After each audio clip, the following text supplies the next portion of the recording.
space and time. And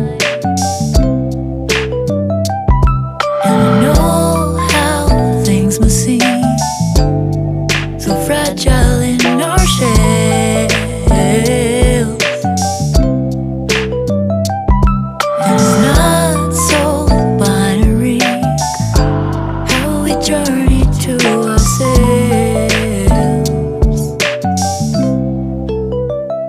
So how can I help watching the clouds pass through? No clue of the time